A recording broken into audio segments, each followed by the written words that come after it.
Magandang gabi po sa inyong lahat at narito na yung ating 8 p.m. update sa ating bagyong si Juan na may international name na Fung Wong. Makikita po natin as of 7 p.m. ang huling lokasyon ng mata ng bagyong Juan ay nasa 85 km east southeast ng Baler, Aurora. So patungo na po ito sa lalawigan ng Aurora at makikita nyo po malawak pa rin po yung sakop ng bagyo. Halos ang buong Luzon at Visayas ay naapektuhan nga ng bagyong Juan, maging ilang bahagi po ng northern part ng Mindanao. Ang lakas po nito bilang isang super typhoon ay nasa 185 kilometers per hour malapit sa gitna at pagbugso po na nasa 230 kilometers per hour. At kumikilos pahilagang kanluran, mabilis pa rin po sa 30 kilometers per hour. At sa pagkilos po nito, posible nga ngayong hating gabi or madaling araw po bukas ay tatama na yung mata ng bagyo dito sa may area ng Aurora. Makikita po natin, ito po yung ating latest na mga radar images mula po ito sa ating DAET radar. Makikita po ninyo, ito po yung sentro ng bagyo. Malawak din po itong sentro ng bagyo. Dumikit po ito yung eye wall. Ito pong gilid ng bagyo. Ito po yung may pinakamalakas na hangin. Napakadelikado po sa lugar na ito. At inaasahan nga natin na tatama po ito dito sa may bahagi ng Aurora. At narito yung ating latest track ng bagyong Juan. Makikita po natin kumilos po malapit dito sa may Polillo Islands. So nakalampas na po ng Polillo Islands yung gilid ng bagyong Juan at patungo na nga dito sa may bahagi ng central portion ng Aurora. Posible pong Baler or Kasiguran yung tatamaan po ng bagyo. So either po dun sa lugar na iyon, may posibilidad pa rin na medyo tumaas pa ng konti ang bagyo, mag-north pa to, pero napakalita po ng posibilidad na umabot pa siya ng Isabela. Kaya itong area na ng Aurora ang posibleng maging landfall po, yung unang magiging landfall ng bagyo, either tonight po or bukas ng madaling araw. Kikilos po yung bagyo, particular dito sa may Northern Luzon at lalabas po bukas ng umaga, posible po sa may katubigan ng Pangasinan or La Union or particular na pwede rin po dito sa may Lingayen Gulf. Makikita niyo po sa track natin, posible pa rin pumasok ng Philippine Area of Responsibility dahil lalabas po ito araw ng Martes. Pagdating po ng araw ng Huwebes, maaring or Miyerkules po or Huwebes ay muling papasok ng Philippine Area of Responsibility pero posibleng hindi na po masyadong makakaapekto ito sa ating bansa maliban na lamang sa extreme northern Luzon sa may area po ng Batanes. Dahil maaari itong tumama sa Taiwan bago humina po at maging isang low pressure area na lamang araw ng Biyernes. Muli po yung pinaka-crucial natin na panahon ay ngayong gabi hanggang bukas dahil nga makikita po ninyo, ito po yung posibleng maging track ng bagyo. Pag tumama ito sa Aurora, maapektuhan niya po directly, dadaan po yung eye wall. Binabanggit ko po yung pinakamalakas na bahagi ng bagyo sa mga lalawigan ng Quirino, Nueva Vizcaya, Ifugao, Benguet, Pangasinan, Tarlac, Nueva Ecija, Zambales, lalo na po dito sa Pangasinan, La Union at ilang bahagi ng Ilocos Sur. So ito po yung dadaanan ng sentro ng bagyo kung saan makakaranas po ng pinakamalalakas na hangin at mga malalakas na ulan once po na dumaan yung bagyong si Juan ngayong gabi hanggang bukas ng umaga.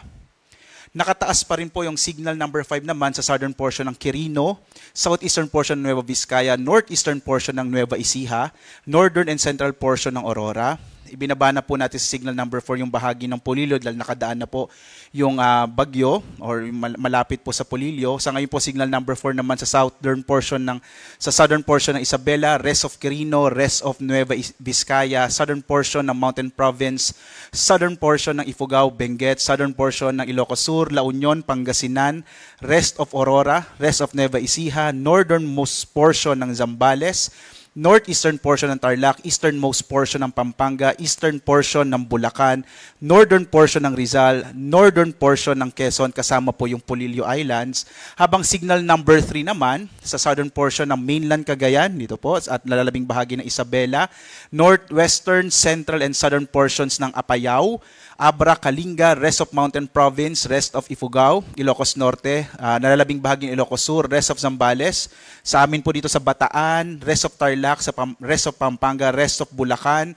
Dito po sa Metro Manila, nakataas pa rin ang signal number 3 at posible pong hanggang signal number 3 na lamang yung bagyo base sa ating track po sa ngayon. No?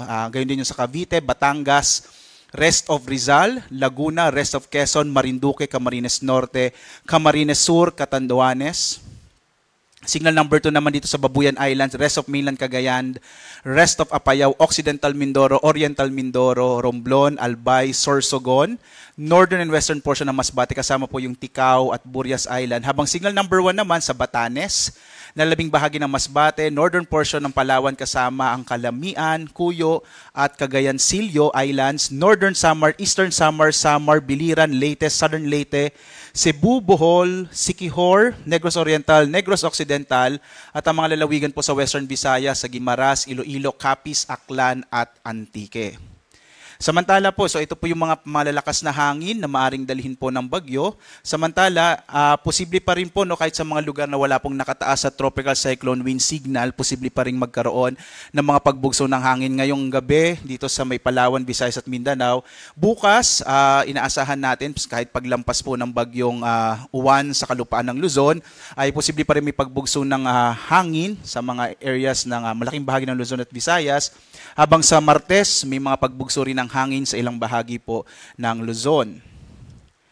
Narito naman po yung mga lugar na makararanas naman ng mga malalakas po na pag-ulan. Halos malaking bahagi ng Luzon pa rin ay makararanas ng mahigit 100 milimetrong mga pag-ulan. Ibig sabihin po ng more than 100 millimeters sa mga pag-ulan ay maaring magdala ng mga pagbaha po. Lalong-lalo na po, particular na sa mga lugar na malapit po sa mga ilog at yung mga lugar po na nasa may gilid ng bundok, maaari din magkaroon ng mga landslides. Kaya po sana yung mga kababayan natin sa malaking bahagi ng Luzon, kung alam po ninyo na ang yung lugar ay maaari pong bahain or maaari pong magkaroon ng mga landslide, nawa po kayo ay nasa mas safe na lugar na po sa mga sandaling ito. Bukas po hanggang Martes, posible pa rin na may mga pag-ulan sa malaking bahagi ng Luzon habang papalabas na ng Philippine Area of Responsibility ang bagyong Uwan. Samantala po, ito naman po yung ating storm surge o tinatawag na daluyong. Ito po yung paghampas ng malalaking alon sa baybay dagat dulot po ng papalapit na bagyo. At makikita po natin malaking bahagi ng mga baybay ng Luzon.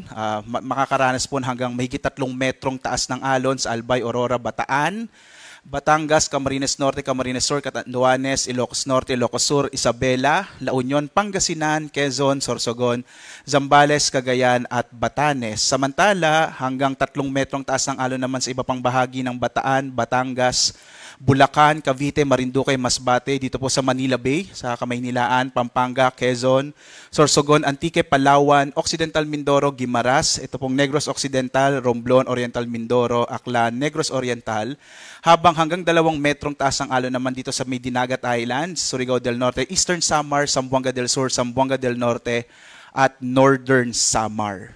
Sa mga sandaling ito, sana po yung mga kababayan natin na nakatira dito sa mga baybay dagat ay nakalikas na po kayo, lalo't inaasahan nga natin ang malalaking daluyong na dala ng bagyong si Uwan.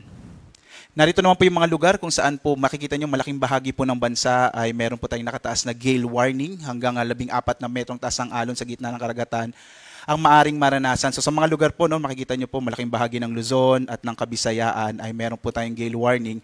Iwasan mo nang pumalaot sa mga bahagi ito, maging sa may silangang bahagi ng Mindanao dahil magiging maalon yung karagatan, dulot po ito ng bagyong si Juan.